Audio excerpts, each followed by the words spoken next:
Factory ప్రమాదంలో గాయపడిన వారిని పటాన్చెరు చుట్టుపక్కల పలు హాస్పిటల్లో చేర్పించి ట్రీట్మెంట్ అందిస్తున్నారు. దీనికి సంబంధించి మరిన్ని డీటెయిల్స్ ధృవ హాస్పిటల్ నుంచి అనిల్ లైవ్ ద్వారా అందిస్తారు. అనిల్, హాస్పిటల్లో చికిత్స పొందుతున్న వాళ్ళ పరిస్థితి ఎలా ఉంది?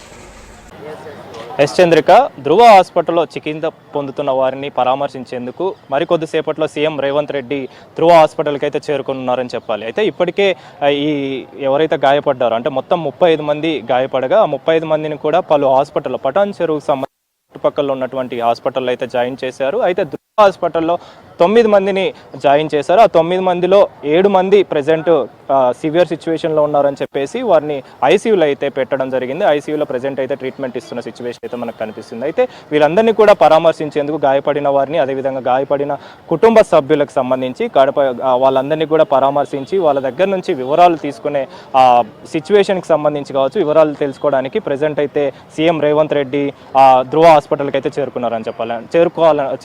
చేరుకునే అవకాశం ఉన్నట్టుగా కూడా తెలుస్తుంది. అయితే 9:30 గంటలకి ఈరోజు 9:30 గంటలకి సీఎం రేవంత్ రెడ్డి అయితే ధృవ హాస్పిటల్కి చేరుకొని ఆ తర్వాత ఇక్కడ నుంచి ఘటన స్థలానికి కూడా చేరుకుంటారు. అయితే దీనికి సంబంధించి మొత్తం 35 మందికి గాయపడగా ఆ 35 మందిలో ప్రజెంట్ చికిత్స పొందుతున్నారు. ఆ పొందుతున్న వారిలో ధృవ హాస్పిటల్లో 9 మందికి గాను 9 మందికి, అదేవిధంగా మియాపూర్ సంబంధించిన ప్రాణం హాస్పిటల్లో కూడా కొంతమంది చికిత్స పొందుతున్నారు. సో ఈ విధంగా పలు హాస్పిటల్లో అయితే ప్రజెంట్ 35 మందికి గాను చికిత్స అందిస్తున్న సిచ్యువేషన్ అయితే మనకు కనిపిస్తుంది. అదేవిధంగా ఇప్పటికే ఎప్పుడైతే ఘటన జరిగిందో నిన్న 9:30 గంటల సమయంలో ఈ ఘటన చోటు చేసుకోగా ఆ ఘటన జరిగిన దగ్గర నుంచి కూడా వైద్యులకు సంబంధించి కావచ్చు, వైద్య ఆరోగ్య శాఖ సంబంధించి కావచ్చు, అదేవిధంగా వివిధ డిపార్ట్మెంట్లకు సంబంధించి ప్రతిదీ కూడా సీఎం రేవంత్ రెడ్డి పరిశీలిస్తున్నారు, సమీక్షిస్తున్నారు. అదేవిధంగా ప్రతి ఒక్కరికి కూడా అంటే గాయపడిన వారికి సంబంధించి ప్రతి ఒక్కరికి మెరుగైన చికిత్స అందించాలని చెప్పేసి, వారికి అన్ని విధాలుగా ఆదుకోవాలని చెప్పేసి, అదేవిధంగా వారి కుటుంబ సభ్యుల్ని కూడా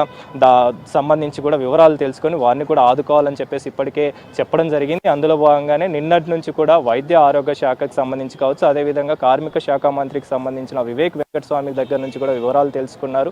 ఎవరెవరు గాయపడ్డ వారికి మెరుగైన చికిత్స అందించే విధంగా చర్యలు తీసుకోవాలని చెప్పేసి ఇప్పటికే వైద్య ఆరోగ్య శాఖకు సంబంధించి సూచనలు అయితే జారీ చేశారు, ఆదేశాలు అయితే జారీ చేశారు. ఇందులో భాగంగానే ఈరోజు ఉదయం 9:30 గంట అంటే మరికొద్ది సేపట్లో ప్రజెంట్ ధృవ హాస్పిటల్ వద్దకైతే చేరుకున్నారు. అదేవిధంగా దీనికి సంబంధించి ఇప్పటికే ఎవరైతే మృతి చెందిన వారికి సంబంధించి కావచ్చు, మృతి చెందిన కుటుంబ సభ్యులకు కూడా ప్రగాఢ సానుభూతి అయితే తెలుపుతున్నారు. అంటే ఈ ఘటన ఇంత పెద్ద మొత్తంలో ఈ ఘటన జరగడంతో రాష్ట్ర ప్రభుత్వం అదేవిధంగా సీఎం రేవంత్ రెడ్డి కూడా దిగ్భ్రాంతి వ్యక్తం చేశారు. అందులో భాగంగానే వారికి సంబంధించి మృతులకు సంబంధించి అదేవిధంగా కుటుంబ సభ్యులకు సంబంధించి కూడా పూర్తిగా ఆదుకుంటామని చెప్పేసి ఇప్పటికే ప్రభుత్వం అయితే చెప్పడం జరిగింది. అదేవిధంగా ఈ నిన్న జరిగిన ఘటనలో ఎప్పుడైతే ఈ బ్లాస్ట్ జరిగిన సమయంలో దాదాపు ఈ 140కి పైగా కార్మికులు ఆ బ్లాస్ట్కి సంబంధించి కావచ్చు అక్కడ పనిచేస్తున్నట్టుగా కూడా తెలుస్తుంది. అయితే 145 మందిలో 57 మంది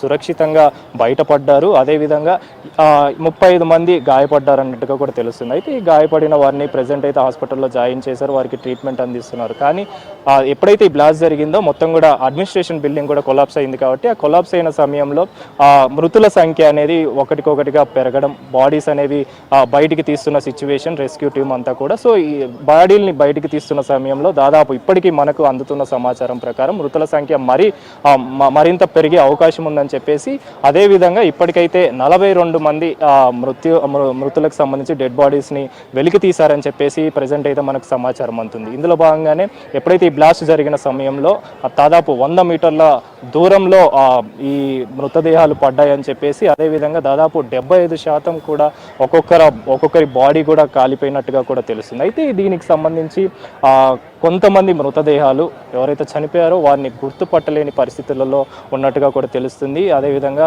వారి కుటుంబ సభ్యులకు కూడా వారి మృతదేహాలకు సంబంధించి సమాచారం ఇవ్వలేని పరిస్థితుల్లో ప్రజెంట్ అయితే అధికారులు ఉన్నట్టుగా కూడా తెలుస్తుంది. ఇందులో భాగంగానే మృతుల సంబంధించి అంటే డెడ్ బాడీకి సంబంధించి DNA టెస్టులు నిర్వహించి DNA టెస్టుల ద్వారా మృతుల కుటుంబ సభ్యులకి వారిని అప్పగించే అవకాశం అయితే కనిపిస్తుంది. ప్రజెంట్ అయితే ఏరియల్ హాస్పిటల్లో ఈ మృతదేహాలన్నింటినీ కూడా చేర్చారు. అదేవిధంగా ప్రజెంట్ ట్రీట్మెంట్ పొందుతున్న వారందరికీ కూడా మెరుగైన చికిత్స అందించే విధంగా వైద్య ఆరోగ్య శాఖను అయితే అలర్ట్ చేసింది. అదేవిధంగా దీనికి సంబంధించి ఇప్పటికే రెస్క్యూ ఆపరేషన్ కొనసాగుతుంది కాబట్టి నిన్న 9:30 గంటల నుంచి కూడా రాత్రి అంతా కూడా శ్రమించి ఇప్పటికే ఎవరైతే శిథిలాల కింద ఇరుక్కొని ఉన్నారో, చిక్కుకుపోయి ఉన్నారో వాళ్ళల్లో డెడ్ బాడీస్ కూడా దొరికే అవకాశం ఉంది కాబట్టి రెస్క్యూ ఆపరేషన్ అయితే కొనసాగుతుంది. అదేవిధంగా ఎవరైతే గాయపడ్డారో వాళ్ళకు కూడా మెరుగైన చికిత్స, అదేవిధంగా శిథిలాల కింద ఉన్న వారిని కూడా వెలికి తీసే విధంగా ప్రెజెంట్ రెస్క్యూ ఆపరేషన్ కొనసాగుతుంది. ఈ రెస్క్యూ ఆపరేషన్లో మొత్తం కూడా డిఆర్ఎఫ్ సిబ్బంది, అదేవిధంగా ఫైర్ డిపార్ట్మెంట్కి సంబంధించి కావచ్చు, వైద్యులకు సంబంధించి కావచ్చు, వీళ్ళందరూ కూడా ఈ డిపార్ట్మెంట్స్ అన్నీ కూడా అక్కడ స్పాట్లో చేరుకొని మొత్తం కూడా క్లియర్ చేస్తున్న సిచ్యువేషన్ అయితే మనకు కనిపిస్తుంది. దాదాపు నిన్న ఉదయం నుంచి కూడా ఇప్పటి వరకు కూడా అంటే రానున్న 2-3 గంటల్లో కూడా ఈ రెస్క్యూ ఆపరేషన్ అనేది కొనసాగే అవకాశం ఉంది. ఎందుకంటే మొత్తం బిల్డింగ్ కూడా కొలాప్స్ అయింది కాబట్టి ఆ బిల్డింగ్ మొత్తాన్ని క్లియర్ చేసి ఆ శిథిలాల కింద అంటే 26 మంది ప్రెజెంట్ అయితే గల్లంతైనట్టుగా కూడా తెలుస్తుంది. ఆ 26 మందిని కూడా వెలికి తీసే పనిలో గల్లంతైన వారిని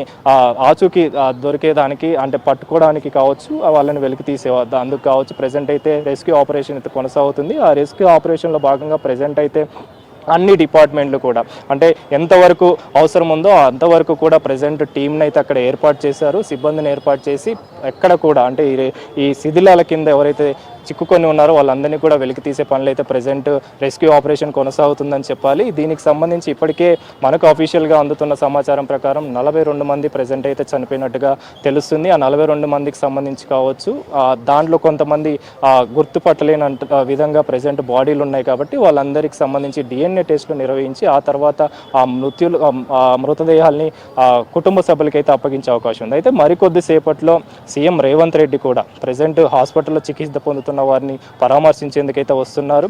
అదేవిధంగా ధృవ హాస్పిటల్కి సంబంధించి ఈ ధృవ హాస్పిటల్లో 9 మంది ఉన్నారు కాబట్టి ఆ 9 మందిని పరామర్శించి ఆ 9 మందికి సంబంధించి వైద్య వివరాలు తెలుసుకొని, సమాచారం తెలుసుకొని, అదేవిధంగా వాళ్ళ కుటుంబ సభ్యుల్ని కూడా పరామర్శించిన తర్వాత తిరిగి మళ్ళీ స్పాట్కి అయితే పాషమైలారం సిగాచి ఫ్యాక్టరీకి అయితే చేరుకున్నారు. సిగాచి ఫ్యాక్టరీకి చేరుకొని అక్కడున్న ఘటన స్థలాన్ని పరిశీలిస్తారు. ఆ ఘటన స్థలాన్ని పరిశీలించి వివరాలు తెలుసుకునే అవకాశం అయితే కొనసాగుతుంది. అదేవిధంగా ప్రెజెంట్ ఇప్పటికే ఇటు కేంద్ర ప్రభుత్వం కావచ్చు, రాష్ట్ర ప్రభుత్వం కావచ్చు, మొత్తం కూడా దిగ్భ్రాంతి వ్యక్తం చేసిన సిచ్యువేషన్. ఇంత పెద్ద ఘటన జరగడంతో ఇంత పెద్ద మొత్తంలో మృత్యువాత పడ్డారు కాబట్టి వీళ్ళందరికీ సంబంధించి కావచ్చు కేంద్ర ప్రభుత్వం నుంచి కూడా ప్రగాఢ సానుభూతి అయితే తెలుస్తుంది. అదేవిధంగా దీనికి సంబంధించి పూర్తిగా అన్ని విధాలుగా ఆదుకునే విధంగా రాష్ట్ర ప్రభుత్వం ఉందని చెప్పేసి ఇప్పటికే సీఎం రేవంత్ రెడ్డి చెప్పారు. అదేవిధంగా మంత్రులు కూడా వివేక్ వెంకటస్వామి కార్మిక శాఖ మంత్రి, అదేవిధంగా వైద్య ఆరోగ్య శాఖ మంత్రి దామోదర్ రాజనరసింహ కూడా ఎప్పటికప్పుడు వివరాలు తెలుసుకుంటున్నారు. వారికి సంబంధించి అంటే గాయపడ్డ వారికి మెరుగైన చికిత్స అందించే విధంగా అన్ని విధాలుగా చర్యలు చేపడుతున్నట్టుగా కూడా మనకు తెలుస్తుంది. కాబట్టి మరికొద్ది సేపట్లో అయితే సీఎం రేవంత్ రెడ్డి ధృవ హాస్పిటల్కి చేరుకొని ఆ గాయపడ్డ వారిని అయితే పరామర్శించి ఆ తర్వాత ఘటన స్థలానికి చేరుకొని ఘటన స్థలంలో ఏ విధంగా ఇంత పెద్ద మొత్తంలో ఈ ప్రమాదం చోటు చేసుకునే కానీ కారణాలు ఏంటి అనే విషయంలో ప్రెజెంట్ అయితే వివరాలు తెలుసుకునే అవకాశం అయితే కనిపిస్తుంది. చంద్రిక.